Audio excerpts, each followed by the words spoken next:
స్నేహం స్నేహం యొక్క ప్రభావం ఎలాంటిదంటే ఒక తెల్లటి నిర్మలమైనటువంటి ఏ దుర్గంధము ఏ దోషము లేనటువంటి పేపర్ అలా ఎగురుకుంటూ మిఠాయి కట్టేవాని చేతికి చిక్కింది.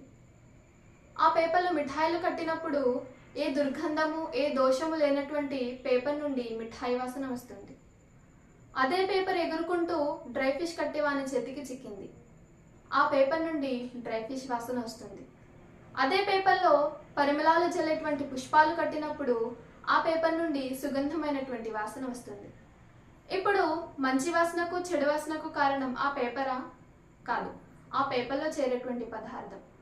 కనుక మనం ఎవరితో అయితే స్నేహం చేస్తున్నామో వాళ్ళ యొక్క ప్రభావం మన మీద పడుతుంది. కాబట్టి మనం మంచి వారితో స్నేహం చేయాలి. మంచి స్నేహితుల్ని మనం ఎన్నుకోవాలి. మన స్నేహం ఎలా ఉండాలి అంటే మనం ఏదైనా తప్పు చేస్తున్నప్పుడు మన చేయి పట్టుకొని ఆపేవారై ఉండాలి. మనలో ఏదైనా లోపం ఉంటే మన లోపాన్ని సంస్కరించేవారై ఉండాలి.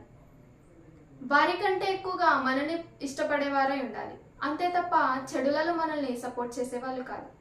కాబట్టి ఈ విధంగా మనం స్నేహితుల్ని ఎంచుకునే ప్రయత్నం చేయాలి. అదేవిధంగా నేను స్నేహం చేస్తున్నాను అంటే నా యొక్క సుగుణాలు వాళ్ళ మీద ప్రభావం పడాలి. అది ఎలా అంటే ఒక వ్యక్తి తల్లిదండ్రుల్ని హింసించే వ్యక్తి, అసహించుకునే వ్యక్తి తల్లిదండ్రుల్ని ప్రేమించే వ్యక్తిగా మారిపోవాలి. నైతిక విలువలు లేనటువంటి వ్యక్తి నైతిక విలువలు కలిగినటువంటి వ్యక్తిగా మారిపోవాలి.